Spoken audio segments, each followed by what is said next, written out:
మా మీడియా మిత్రులందరికీ నమస్కారం. 2024లో ప్రజా కోర్టులో తీర్పు వచ్చింది. ఎన్డీఏకి ఎప్పుడు లేని విధంగా ఆంధ్ర రాష్ట్ర ప్రజలు తీర్పు ఇచ్చారు. ప్రభుత్వం ఏర్పడింది. ఇంకా కోర్టులోనే తీర్పు రావాల్సిన అవసరం ఉంది. గతంలో వైకాపా పార్టీ అధికారంలోకి వచ్చిన మొదటి 6 నెలల్లోనే నా పైన విశాఖపట్నం ఎడిషన్ లో దుష్ప్రచారం చేస్తూ ఒక ఆర్టికల్ రాయడం జరిగింది. దాంట్లో భాగంగా ప్రత్యేకంగా నేను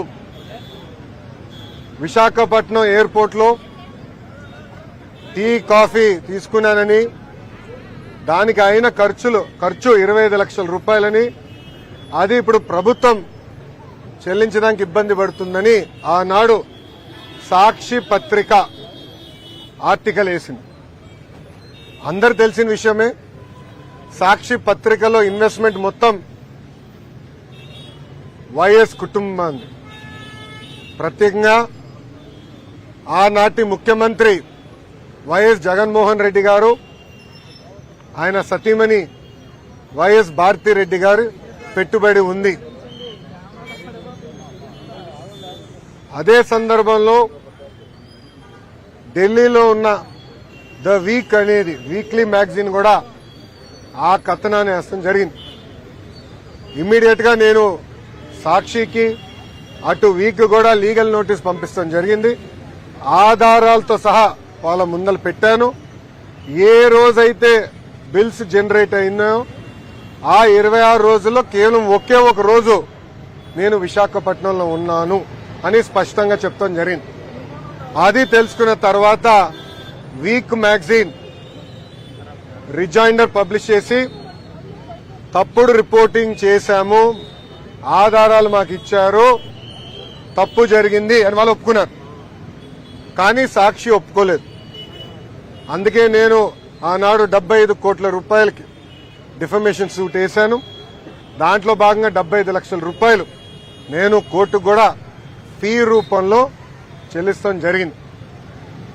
ప్రజలందరూ తెలుసు, తెలుగుదేశం పార్టీకి అధికారం కొత్త కాదు. చంద్రబాబు నాయుడు గారు పదే పదే మాకు చెప్పారు, ప్రజాధనాన్ని మిస్యూజ్ మీరు చేయొద్దు, సింపుల్ గా ఉండండి, ప్రజల దగ్గర ఉండండి, ప్రజలకు అందుబాటులో ఉండండి అని పదే పదే చెప్పారు. ఇక్కడున్న మీడియా మిత్రులు కూడా తెలుసు, గతంలో అంటే 2017 నుంచి 19 నేను మంత్రిగా ఉన్నప్పుడు కూడా నా సొంత వాహనాలే వాడుకున్నా. వాటర్ ఖర్చు, టీ ఖర్చు నేనే డబ్బులు చెల్లించా. ఇప్పుడు మంత్రి అయిన తర్వాత కూడా ఈ రోజు కూడా నా సొంత వాహనంలోనే నేను వచ్చాను. దానికి అయ్యే డీజిల్ కూడా నేను నా జోబు నుంచే చెల్లిస్తున్నా. ఒక కప్పు కాఫీ నేను తాగను, ఒక బాటిల్ నీళ్లు నేను ప్రభుత్వం నుంచి ఏనాడు తీసుకోలేదు. అది ఒక పక్కన చంద్రబాబు నాయుడు గారు, ఇంకో పక్కన నా తల్లి భువనేశ్వరి అమ్మ నాకు పదే పదే చెప్పి ఇప్పుడు కూడా నేను కట్టుబడున్నా. 5 సంవత్సరాలైనా సిగ్గు లేకుండా ఇప్పుడు కూడా సాక్షి పత్రిక యజమాని తరపున వచ్చిన లాయర్లు వాదిస్తాం. చాలా చాలా బాధాకరం. ఆర్టికల్లో చాలా క్లియర్ గా చిన్నబాబు చిరు తిండి 25 లక్షలండి అని రాశారు. లోపల ఆర్టికల్లో చాలా స్పష్టంగా నా పేరు 6-7 సార్లు ప్రస్తావించారు. దాంట్లో చాలా క్లియర్ గా నేను అక్కడ తిన్నానని, ఆ బిల్స్ ఆనాటి ముఖ్యమంత్రి చంద్రబాబు నాయుడు గారి అకౌంట్ లో నేను వేశానని కూడా వాళ్ళు చెప్తాం జరిగింది. మీడియా అనేది ఒక బాధ్యతగా ఉండాలి. ఒక ఆర్టికల్ వేసే ముందలా రీసెర్చ్ చేయాలి. అవసరమవుతే ఆనాడు సాక్షి అడుగుండాల్సింది, మీ పైన కథనం వేయబోతున్నాం, మీ స్టాండ్ ఏంటని చాలా స్పష్టంగా నేను క్లియర్ చేసేవాడిని. కానీ మీకు తెలిసిన వెంటనే తెలిసిన విషయమే, సాక్షి అనేది ఒక బ్లూ మీడియా. అసత్యాలు రాష్ట్రం అనేది వాళ్ళ నైజం, కొత్త ఏం కాదు. గతంలో కూడా మీరు చూశారు, సొంత బాబాయిని జగనే లేపేసి నారాసుడ రక్త చరిత్ర అని ఒక హాఫ్ పేజ్ చంద్రబాబు నాయుడు గారు పైన లేకుండా కింద ఆయన ప్యాంట్ షర్ట్ వేసుకుని, ఏమంటారు అది, మన కత్తి పట్టుకుని ఒక ఫోటో కూడా వేస్తాం జరిగింది. దీనికి ఫుల్ స్టాప్ పెట్టాలి, విలువలు ఉండాలి అన్న ఆలోచనతోనే నేను డిఫమేషన్ సూట్ వేశాను. జగన్మోహన్ రెడ్డి లాగా నాకు ప్రజాధనం లూటీ చేస్తూ రాదు. మనందరం చూసాం, 500 కోట్ల రూపాయలు ఖర్చు పెట్టి ఒక ముఖ్యమంత్రి ఉండేదానికి ఎలాంటి ప్యాలెస్ విశాఖపట్నంలో కట్టారు. అంతేకాకుండా అక్కడ ఎన్వైరన్మెంట్ కి ఇబ్బంది క్రియేట్ చేశారని కేంద్ర ప్రభుత్వం అదనంగా ఇంకా 200 కోట్ల రూపాయలు పెనాల్టీ వేసింది. అంటే 700 కోట్ల రూపాయలు ఒక్క వ్యక్తి బతికేదానికి ఖర్చు పెట్టారు. మనం చూసాం, సర్వే రాళ్ళ పైన కూడా ఆయన మొహం వేసుకునేదానికి సుమారుగా 500 కోట్ల రూపాయలు ఖర్చు పెడతాం. 900 కోట్ల రూపాయలు ఇలా అడ్డగోలుగా సైకో ఫ్యాన్సీ అనండి, సొంతం కోసం అనండి, ప్రజాధనాన్ని ఆనాడు లూటీ చేశారు, ఖర్చు పెట్టారు. అది నాడు నేడు ఎప్పుడు తెలుగుదేశం పార్టీ చేయదు. ప్రజలకి మేము సమాధానం చెప్పాల్సిన బాధ్యత మా పైన ఉంటుంది. అందుకే ఒక క్రమశిక్షణ, ఒక పట్టుదలతో మేము ఆనాడు పనిచేశాం. అదే క్రమశిక్షణ, అదే పట్టుదలతో రాబోయే 5 సంవత్సరాలు కూడా మేము ప్రజల కోసం ఆర్నిసలు కష్టపడతాం, పని చేస్తామని ఈ సభాముఖంగా తెలుపుకుంటున్నాం. ఇప్పుడు మీడియా మిత్రులకి ఏమైనా ప్రశ్న ఉంటే దానికి సమాధానం చెప్పేందుకు నేను సిద్ధంగా ఉన్నా. ఎస్, నేను వచ్చిన విమానం నేను డబ్బులు కట్టింది. నేను ఇప్పుడు తిరుగుతున్న బండి సొంత డబ్బులు ఖర్చు పెట్టాను. పెట్రోల్ డీజిల్ అయ్యే ఖర్చు కూడా నేనే పెట్టాను. నిన్న రాత్రి నేను ఎక్కడ పడుకున్నా? తెలుగుదేశం పార్టీ ఆఫీసులో, సొంత బస్సులో, నా బస్సులో నేను కరెంటు బిల్లు కట్టుకుని నేను పడుకున్నా. గవర్నమెంట్ గెస్ట్ హౌస్ కూడా వెళ్ళా. హోటల్ మర్చిపో, 5 స్టార్ హోటల్ మర్చిపో, మాకు అలవాట్లేదు. అది జగన్మోహన్ రెడ్డి గారు. నేను 5 స్టార్ హోటల్లో కూడా లేదు, సొంత పార్టీ ఆఫీస్లో పడుకున్నా. అది నాకున్న చిత్తశుద్ధి.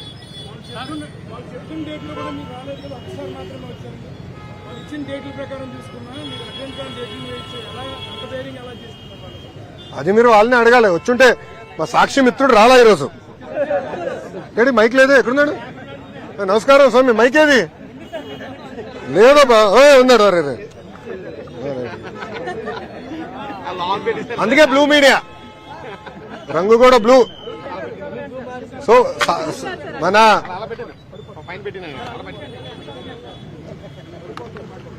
అందుకే సాక్షి అన్న, మీ పేరేంటో చెప్పండి అబ్బా.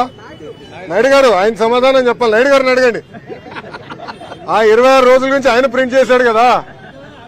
ఆ 26 రోజుల్లో ఒకే ఒక రోజు నేను విశాఖపట్నంలో ఉన్నా. సార్ చెప్పండి సార్. నాయుడు గారు అడగండి, నో ప్రాబ్లం. ఒక్క నిమిషం అమ్మా, నో ప్రాబ్లం. Good question. ఏం తమ్ముడు భయపడుతున్నావా? ఏం లేదు కదా. నేను రెడ్ బుక్ గురించి ఏం చెప్పానమ్మా పబ్లిక్ మీటింగ్ లో? ఏ అధికారులైతే చట్టాన్ని ఉల్లంఘించి ప్రజల్ని, కార్యకర్తలు ఇబ్బంది పెట్టారో వాళ్ళని వదిలిపెట్టనన్నా. అంటే మీకు ఫండ్ చేసిన అధినేత పార్టీలో రాసలీలలు జరుగుతున్నాయి. నిన్న మొన్న అన్ని బయటకు వచ్చినాయి. అధికారులు కూడా ఇన్వాల్వ్ అయి ఉన్నారని పాపం మేడం గారు వచ్చి చెప్పారు. అవన్నీ ఎంక్వైరీ చేయాలి కదా. చట్టాలను ఉల్లంఘిస్తే ఎంక్వైరీ చేస్తా. అది నా రెడ్ బుక్ లో ఉంది. ఎందుకు భయపడుతున్నారు అందరూ? నాది రాజారెడ్డి రాజ్యాంగం కాదు స్వామి. నన్ను ఆపేదానికి మీ ఇన్వెస్టర్ జగన్మోహన్ రెడ్డి గారు ఆనాడు జియో 1 తీసుకొచ్చాడు. ఆ రోజే చెప్పా, మడిచి ఎక్కడ పెడతావు పెట్టుకోపో అని. అదే జగన్మోహన్ రెడ్డి గారు ఈ రోజు రాష్ట్రంలో ఎక్కడ తిరగాలి వెళ్తున్నారు. Z+ కేటగిరీ సెక్యూరిటీ ఇచ్చి మరి పంపిస్తున్నాం ఆయన. ఇంకేం కావాలి ఆధారాలు నీకు? సార్ ఋషికొండ ప్యాలెస్ లోపల ఏముందో ఇంకా నేను చూడాల్సిన అవసరం ఉంది. అంత డబ్బులు ఎట్లా ఖర్చు అయిందో నాకు అర్థం అవట్లా. అంటే ఒక టబ్బు 30 లక్షలు అంటున్నారు. ఇట్లా అనేక వార్తలు వచ్చినాయి. నేను ఫోటోలు చూశాను, వీడియోలు, అంటే మీరే వెళ్ళి వీడియోలు తీశారు. అక్కడ ఛాంబర్ ఉన్నట్టుంది ముఖ్యమంత్రి గారు. అదే దాదాపు ఒక 2 నుంచి 3 వేల స్క్వేర్ ఫీట్ ఉంటుంది అనుకుంటా ఒక్క రూమ్. అంత అవసరం లేదు ముఖ్యమంత్రి గారు, అంత రూమ్ అవసరం లేదు. నాకు కొంత అవగాహన ఉంది ఆ సబ్జెక్ట్ మీద. అడ్డాగోలుగా ప్రజాధనాన్ని ఖర్చు పెట్టారు. సో దానికి దేనికోసం వాడాలి అని అనేది మళ్ళీ చర్చించాల్సిన అవసరం ఉంది. Yes sir. గిరిజన ప్రాంతంలోనే విద్యార్థులు స్కూల్కి వెళ్ళే విద్యార్థులు చాలా వసతులు లేకుండా ఇబ్బంది పడుతున్నారు. అవును. స్కూల్కి వెళ్ళే ఇబ్బంది కూడా చాలా పడుతున్నారు. అవునండి. వాళ్ళు స్కూల్కి వెళ్ళే మార్గం కూడా వాగులు దాటి వెళ్ళాల్సి వస్తుంది. అవునండి. దాని నుంచి ఏ విధంగా వాళ్ళకి నివారణ మీరు చూస్తే గత ప్రభుత్వం ఒక కార్యక్రమం చేపట్టి దాదాపు 9,000 కోట్ల రూపాయలు ఖర్చు పెట్టారు. 5 సంవత్సరాల్లో 10 లక్షల మంది విద్యార్థులు ప్రభుత్వ పాఠశాలలకి వెళ్లకుండా తగ్గిపోయారు. అంటే 45 లక్షల నుంచి ఇప్పుడు 35 లక్షలు పడిపోయింది. గత ప్రభుత్వం చేతగానితనం వల్ల జరిగింది. నేను కౌన్సిల్లో కూడా చాలా స్పష్టంగా చెప్పా, విద్యా వ్యవస్థను ప్రక్షాళన చేయాలి, ఒక రోడ్ మ్యాప్ ఏర్పాటు చేయాలి. 5 సంవత్సరాల్లో ఏమేం చేయబోతుందో చాలా స్పష్టంగా చెప్తాను. అది ప్రజల ముందలు పెడతా, మన టీచర్ సంఘాలు, ఉపాధ్యాయుల సంఘాల ముందలు పెడతా, అందరూ అభిప్రాయాలు తీసుకున్న తర్వాత అమలు చేస్తా. 4 సంవత్సరాలు నాణ్యమైన విద్య ఎట్లా అందించాలి. అదేవిధంగా గతంలో అనేక జియోలు ఇచ్చి ప్రభుత్వ విద్య పిల్లలకి దూరం చేస్తున్నారు. దాంట్లో భాగంగా కొన్ని పాఠశాలలు కూడా మూసేశారు. అది కూడా నేను స్టడీ చేస్తున్నాను. ఎందుకంటే లీగల్ ఇష్యూస్ ఏంటనేది అది కూడా స్టడీ చేసి తొందరలోనే సంఘాల ముందరికి వెళ్తా, ప్రజల ముందర వెళ్తాం. విద్యార్థులు చాలా ఆర్ఫిక్ సెంటర్లో పెట్టి వాళ్ళకి పాయిజన్ అయ్యి విద్యార్థులు చాలా మంది అవును, 3 విద్యార్థులు కూడా చనిపోయారు. అవును, వచ్చి పరామర్శించడం కూడా జరిగింది. త్వరలోని ఇలాంటి నివారణ ఏం అవ్వకుండా ఏ విధమైన అరికడతారు, దానికి ఏం చెప్తారు? ప్రధానంగా నేను ఇప్పుడు అధికారులు చెప్పింది ఏంటంటే, ఏ పాఠశాలలో ఏ విద్యార్థి చదువుతున్నారు ఎన్యూమరేషన్ పకడ్బందీగా చెయ్యండి, నాకు క్లారిటీ ఉండాలి. దాని తర్వాత ఇన్ఫ్రాస్ట్రక్చర్ ఎలా ఉంది, ఉపాధ్యాయులు ఎంతమంది ఉన్నారు, మౌలిక వసతులు అన్నీ ఉన్నాయా లేవా.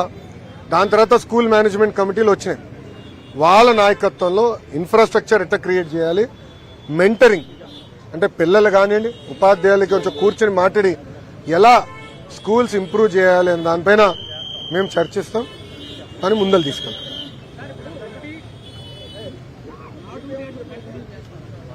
సార్ మనబడి మన భవిష్యత్తు కింద కంటిన్యూ చేస్తున్నాం సార్.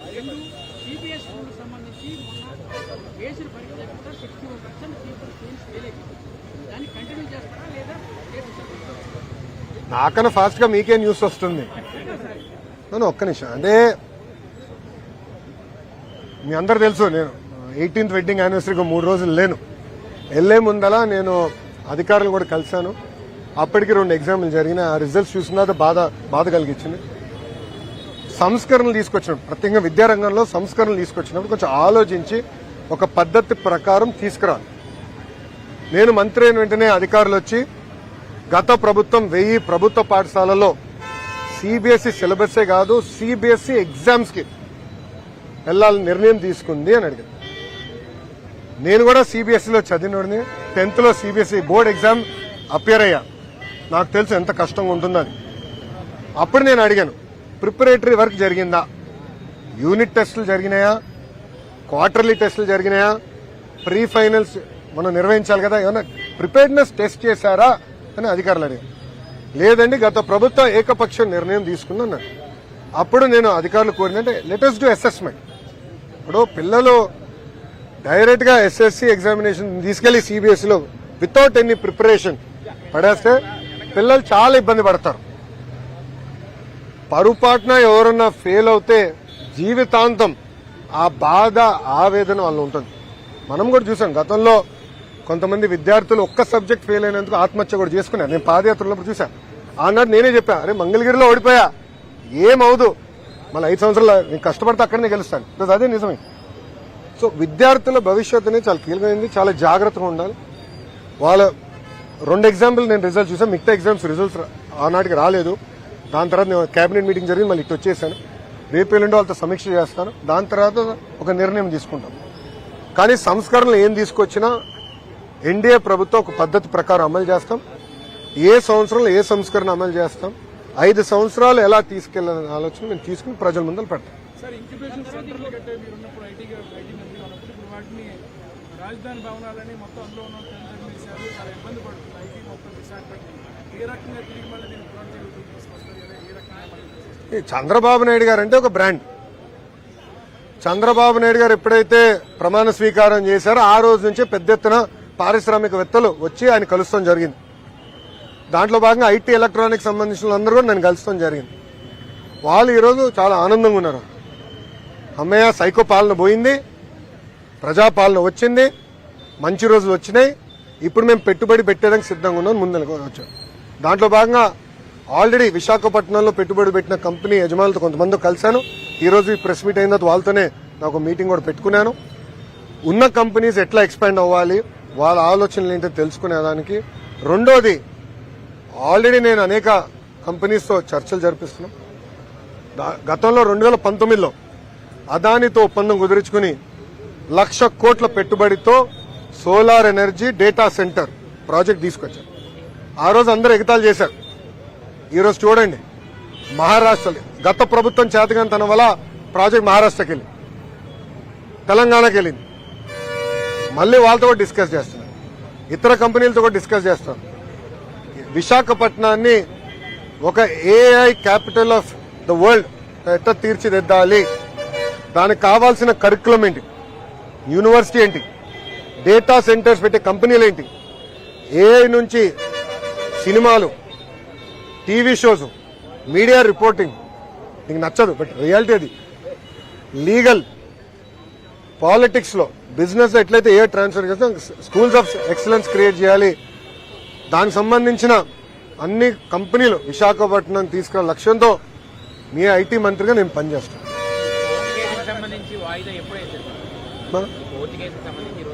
అక్టోబర్ 18.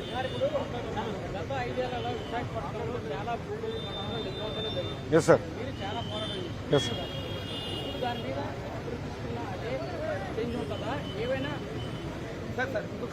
ఓకే, సీట్లు ఉన్నాయి సార్. దీని కంటిన్యూషన్ ఈ ప్రభుత్వంలో సిట్ వేశారు, మొన్న వైసీపీ ప్రభుత్వం సిట్ వేశారు, కానీ బహిర్గతం చేయలేదు. 42,000 కోట్ల భూములు అన్యాక్రాంతం అయిపోయింది. దీని మీద మీరు స్టాండ్ అయ్యండి నెక్స్ట్. ఆల్రెడీ కేవలం విశాఖపట్నంలోనే కాదు, రాష్ట్ర వ్యాప్తంగా భూ అక్రమాలు జరిగినాయి. అది అందరు కూడా రిపోర్ట్ చేశారు, మీడియా మిత్రులు అందరూ కూడా రిపోర్ట్ చేశారు, బారింగ్ బ్లూ మీడియా. చాలా స్పష్టంగా చంద్రబాబు నాయుడు గారు కేబినెట్ మీటింగ్ లో కూడా దానిపైన రివ్యూ చేశారు. నిన్న దానిపైన రివ్యూ జరిగింది.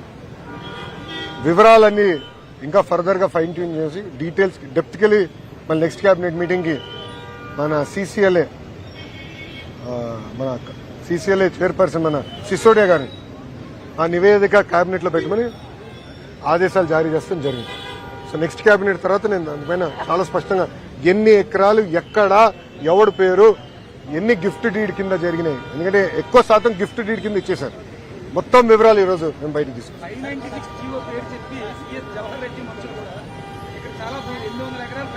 అన్ని బయటకు వస్తాయి, అన్ని బయటకు వస్తాయి. దాని తర్వాత నేను స్పందిస్తాను. ఎవరమ్మా?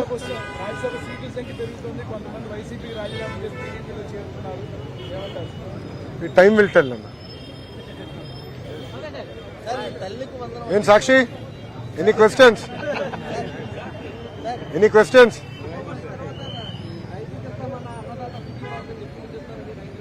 100% ఇస్తాం. ఎందుకు కంగారు? మీ నాయకుడు ఎన్ని రోజులు తీసుకున్నాడు ఇచ్చేదానికి? ఎన్ని సంవత్సరాలు ఎగ్గొట్టాడు? ఏడు తర్వాత సంవత్సరం తర్వాత ఇచ్చాడు స్వామి, 2 సంవత్సరాల మధ్యలో ఎగ్గొట్టాడు స్వామి. ఏం కంగారు లేదు, ఇచ్చిన 6 హామీలు మేము కట్టుబడి ఉన్నాం. జగన్మోహన్ రెడ్డి గారు 1000 రూపాయలు పెన్షన్ పెంచేదానికి 5 సంవత్సరాలు తీసుకున్నాడు స్వామి.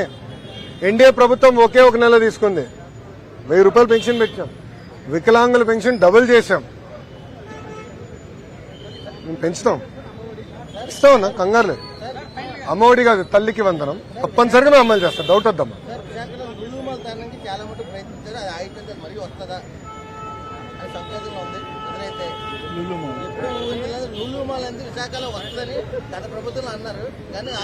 మీ మిత్రుని అడిగి ఎందుకు తరిమేశారు బా? ఇప్పుడు లూలులో చాలా వాళ్ళు ఇప్పుడు ఒకటి ఉందమ్మా, జగన్మోహన్ రెడ్డి గారి ప్రభుత్వం తర్వాత చంద్రబాబు నాయుడు గారు ప్రభుత్వం ఏర్పడింది. చంద్రబాబు నాయుడు గారు చాలా స్పష్టంగా అన్ని నిర్ణయాలు రివ్యూ చేయండి, తొందరపడి గత ప్రభుత్వం ఒక నిర్ణయం తీసుకుందని చెప్పి రివర్స్ టెండరింగ్ పేరుత ఇవన్నీ మీరు ఉల్టా అంటే రివర్స్ గేర్ పరిపాలన చేయొద్దు, దానివల్ల ప్రజలు చాలా ఇబ్బంది పడుతున్నారు, చాలా స్పష్టంగా. అందుకే మీరు చూస్తే ఎక్కడ అలా తొందరపాటు నిర్ణయం మేము తీసుకోలేం. కానీ గత ప్రభుత్వం తీసుకుంది. ఒక 2-3 ఉదాహరణలు ఇస్తాం. మొదటిది ఎలాంటి డీటెయిల్స్కి వెళ్లకుండా ప్రజావేదిక కూల్చేశారు. First decision of YS Jaganmohan Reddy, ఎలాంటి డీటెయిల్స్ లేకుండా నోటీసులు జారీ చేయకుండా కూల్చేశారు. రెండో డెసిషన్, సింగపూర్ ప్రభుత్వంతో చర్చించకుండా, ప్రభుత్వం కంపెనీ కాదు ప్రభుత్వంతో చర్చించకుండా ఏకపక్షంగా అగ్రిమెంట్ క్యాన్సిల్ చేశారు. మూడోది లూలు ప్రాజెక్ట్. ఈరోజు సింగపూర్ ప్రభుత్వం ప్రతినిధులు కలిసేదానికి ఇతర రాష్ట్ర మంత్రులు లైన్ కడతారు, అలానే మనం క్యాన్సిల్. దాంట్లో చాలా బాధపడ్డారు. మేము ఇంకా ఆంధ్ర రాష్ట్రానికి రాము అని వాళ్ళు అనేసారు. సేమ్ థింగ్ లూలు కూడా చెప్పారు కదా, ప్రెస్ రిలీజ్ ఇచ్చారు. భారతదేశంలో ఆంధ్ర రాష్ట్రం తప్ప అన్ని రాష్ట్రాల్లో మేము పెట్టుబడి పెడతామని ఆనాడు చెప్పారు.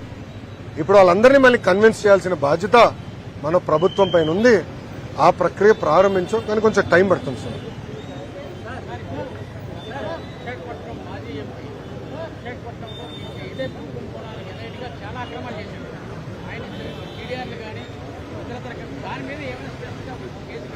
రాజారెడ్డి రాజ్యాంగం విశాఖపట్నంలో మొన్నటి వరకు నడిచింది.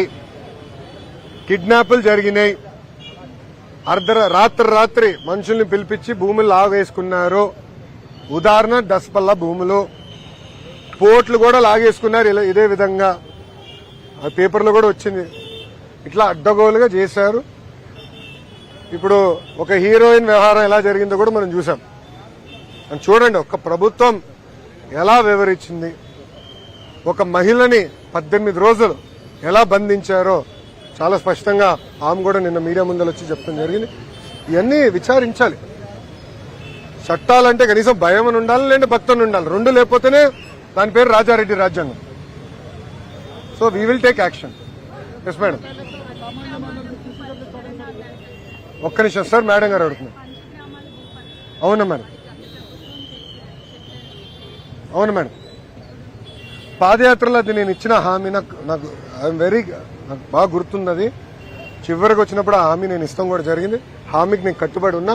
ఆల్రెడీ మేము అధికారులతో వర్క్ స్టార్ట్ చేయించాము. 100% చేస్తాం. ఒక్క నిమిషం. అవును సార్ గురుగారు, 100% స్టార్ట్ చేస్తాం.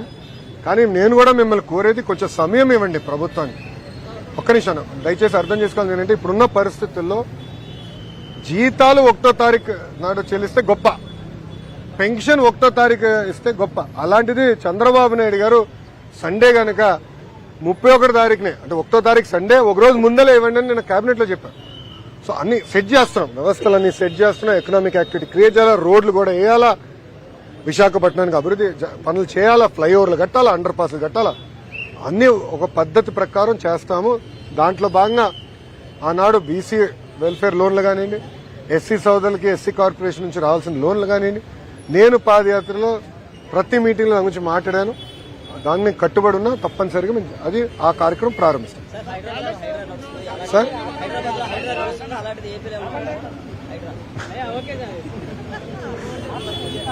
నా తెలంగాణ ప్రభుత్వం కొన్ని నిర్ణయాలు తీసుకుంది, అది వాళ్ళు తీసుకున్న నిర్ణయం.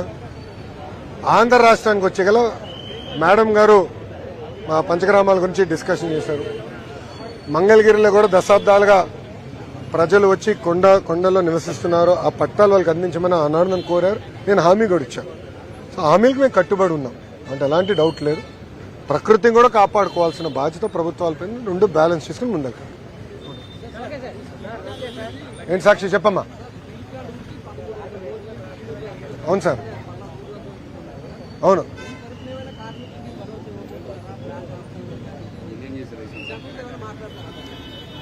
కార్మికుల్ని పాదయాత్రలో కూడా నేను కలుస్తాను జరిగింది. వాళ్ళకి స్పష్టమైన హామీ, స్టీల్ ప్లాంట్ మేము కాపాడుతామని చెప్తాం కూడా ఆనాడు నేను చెప్పాను.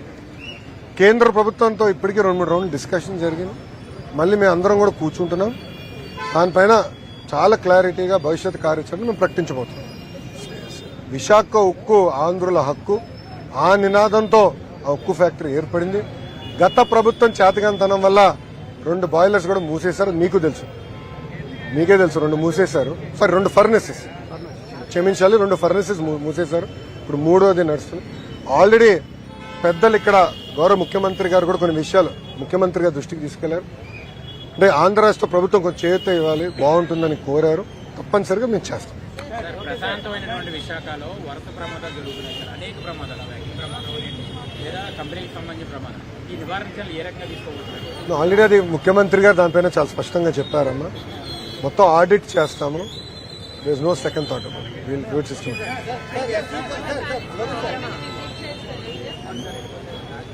అమ్మా అది ఇప్పుడు గౌరవ ముఖ్యమంత్రి గారి పర్మిషన్ కావాలి.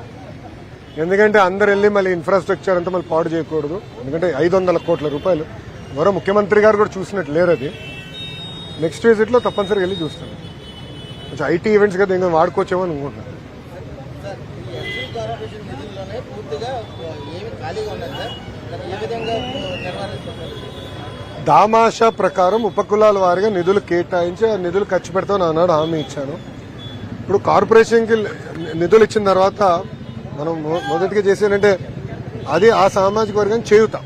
అంటే వాళ్ళు పేదరికం నుంచి బయటికి తీసుకొచ్చేదానికి అనేక మోడల్స్ ఏర్పాటు చేయాలి. సో కార్లు కొనేదానికో, జేసీబీ కొనేదానికో, టిప్పర్ కొనేదానికో అట్లా ఒక మోడల్. మా చేనేత సోదరులకు వచ్చి గల మగ్గాలు ఏర్పాటు చేసుకుని మార్కెటింగ్ చేసేదానికి అలాంటి కొన్ని మోడల్స్ ఉన్నాయి.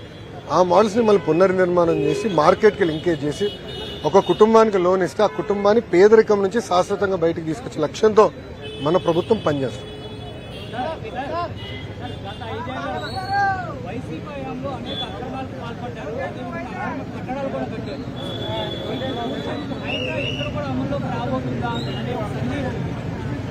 అన్నా ఇప్పుడు మద్యం కుంభకోణం జరిగింది, ఇసుక కుంభకోణం జరిగింది, మైనింగ్ లో పెద్ద ఎత్తున కుంభకోణం జరిగింది. పెద్దలు ఇప్పుడే అడిగారు, భూమిలో కూడా పెద్ద ఎత్తున కుంభకోణాలు జరిగినాయి. అవన్నీ బయటికి తీస్తాం. రెండోది ఇల్లీగల్ కట్టడాలు ఏమైనా ఉంటే అది మున్సిపల్ అడ్మినిస్ట్రేషన్ డిపార్ట్మెంట్ వాళ్ళతో మారుతారు, ఏంటి వివరాలు కనుక్కుంటారు, దాని తర్వాత వాళ్ళు యాక్షన్ తీసుకుంటారు.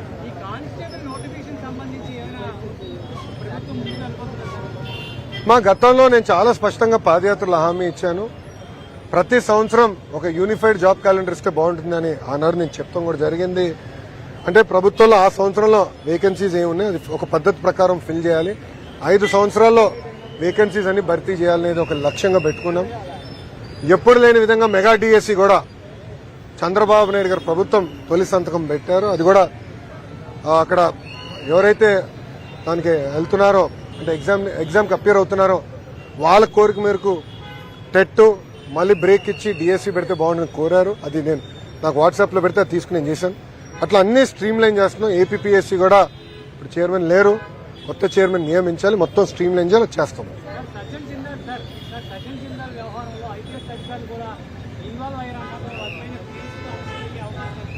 దయచేసి పారిశ్రామికవేత్తల పేర్లు దీంట్లోకి లాగద్దండి. మీ దగ్గర ఆధారాలుంటే చెప్పండి తప్ప లేని పోలవల పైన ఆరోపణలు చేయొద్దు. ఆమె చాలా స్పష్టంగా వేరే పేర్లు చెప్పారు, అధికారుల పేర్లు చెప్పారు, అన్ని కనుక్కుందని మాట్లాడుతున్నాను. సార్ విశాఖలో స్కూల్ పర్యటన ఉందన్నారు. గిరిజన గ్రామాలకు సంబంధించిన స్కూల్స్ మీద సిటీకి సంబంధించిన అమ్మా నేను మంత్రి 60 రోజులు అయింది. అన్ని స్కూల్స్ 45,000 ప్రభుత్వ పాఠశాలలు అన్నిటికీ నేను వెళ్ళలేను. ఒక సిస్టమేటిక్గా అన్ని నేను వెళ్తాను. అంటే ఇప్పుడు మా కేజీబీవీలు ఉన్నాయి, నా కింద జిల్లా గ్రంథాలయం, అన్ని గ్రంథాలయాలు నా కింద ఉంది, యూనివర్సిటీ నా కింద ఉంది, మళ్ళీ మన స్కూల్ ఎడ్యుకేషన్ మొత్తం నా కిందనే ఉంది. సో పద్ధతి ప్రకారం మన సోషల్ వెల్ఫేర్ హాస్టల్స్ అన్ని కూడా మేము సంబంధించిన బీసీ వెల్ఫేర్ కానీ, ఎస్సీ వెల్ఫేర్ కానీ, ఎస్టీ వెల్ఫేర్ సంబంధించిన శాఖతో సంప్రదింపులు చేసి కలిసి మేము వెళ్తాం. సో అన్ని నేను వెళ్తాను. ఒకే రోజులో అన్ని అవుతుంది కదా, తప్పనిసరిగా అన్నిటికీ వెళ్తాను, వాస్తవాలు తెలుసుకుంటాను. అది నేను చెప్పనమ్మా, రేపు పొద్దున అనౌన్స్ చేస్తాను.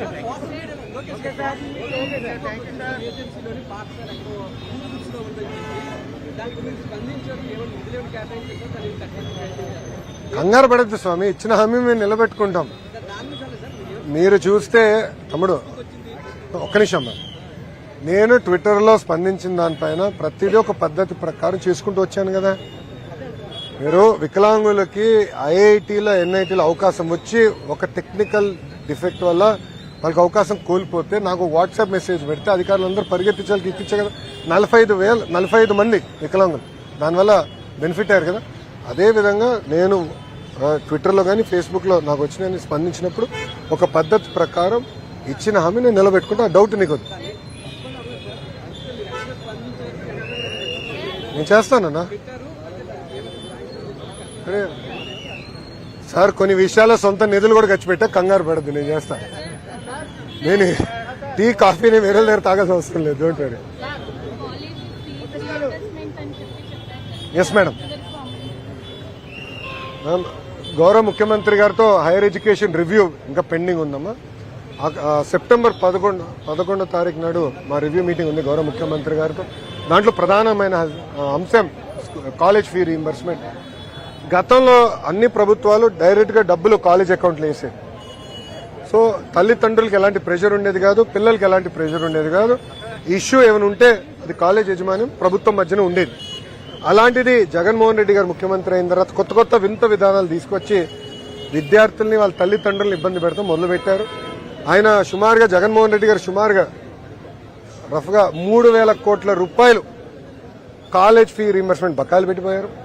ఇంకో పక్కన చిక్కీ, కోడిగుడ్డు, మిడ్ డే మీల్స్ బకాయిలు కూడా దాదాపు 200 కోట్లు పెట్టిపోయారు. మీకు తెలుసు, నేను మంత్రి అయిన వెంటనే ఎగ్ సప్లై ఆపేస్తే నేను వెళ్ళి పరిగెత్తుకుంటా. మంత్రి అయిన 2వ రోజు నేను వెళ్ళి ఫైనాన్స్ సెక్రటరీ గారితో కూర్చుని డబ్బులు విడుదల చేయించుకున్నా. సో ఇట్లా అనేక సమస్యలు ఉన్నాయమ్మా. నేను పాదయాత్రలో చాలా స్పష్టంగా చెప్పాను, ప్రభుత్వమే పాత విధానం ఫీ రీయింబర్స్మెంట్ పాత విధానం అమలు చేస్తుంది. డబ్బులు నేరుగా కాలేజ్ అకౌంట్లో వేస్తారు. తల్లిదండ్రులకి పిల్లలకి ఎలాంటి ఇబ్బంది లేకుండా చూసుకునే బాధ్యత మా ప్రభుత్వం తీసుకుంటుంది అని ఆనాడు హామీ ఇచ్చా. ఆ హామీకి నేను ఇప్పుడు కూడా కట్టుబడి ఉన్నాను. వివేక హత్య కేసు లాంటిదే అవనిగడ్డి డాక్టర్ శ్రీహరి రావు సార్, ఇక్కడ మా సుధాకర్ లాంటిదే ఇంచుమించు 2 గంటల పైన చాలా ఇబ్బంది పడి చెప్పేశారు.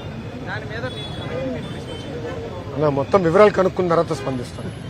చెప్పండి. నాకు అంత అవగాహన లేదు. అది let me get all details and then I'll respond.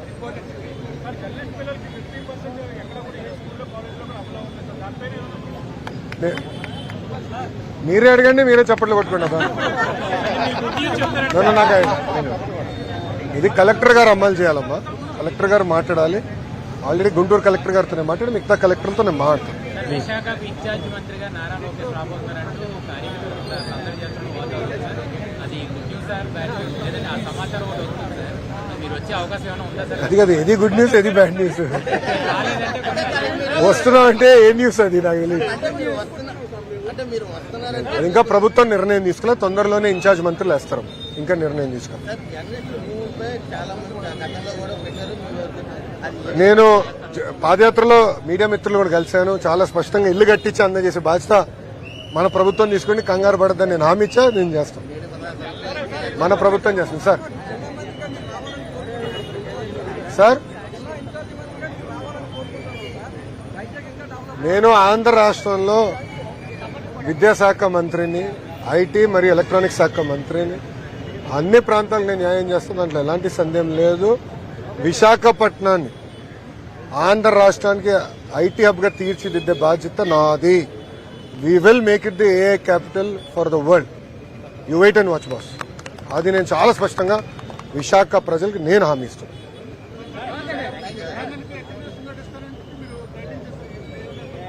అవును సార్, అది ఆల్రెడీ నేను గౌరవ మంత్రి గారితో కూడా నేను చర్చించాను. పక్క రాష్ట్రాల్లో ఆల్రెడీ ఒక కార్యాచరణ పెట్టారు. యూపీలో కూడా కార్యాచరణ తీసుకొచ్చారు, మొన్నే చూశాను. ఆ వివరాలు కలెక్ట్ చేసిన తొందరలో బయట సార్. కొంచెం సార్ అది ఆఫ్ రికార్డ్ మాట్లాడు. ఆల్రెడీ కలెక్టర్ గారితో మాట్లాడాలని చెప్పాను. Will take it up, don't worry. ఓకేనా? అంటే ఒక్క నిమిషం మీరు ఒక ప్రశ్న అడిగారన్నా వేరే వాళ్ళకి అవకాశం ఏంటి?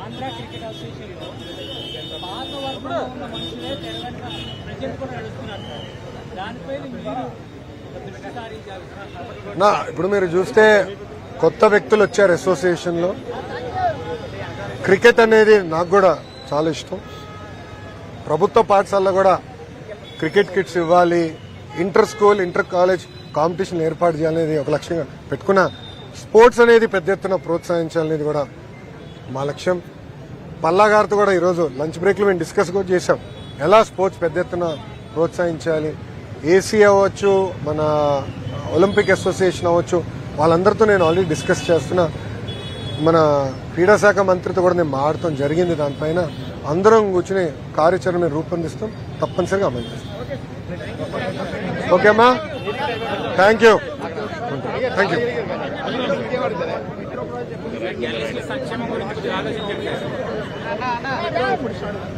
నా 60 రోజులు కొంచెం టైం ఇవ్వాలి. 60 రోజులైంది ప్రభుత్వం వచ్చింది.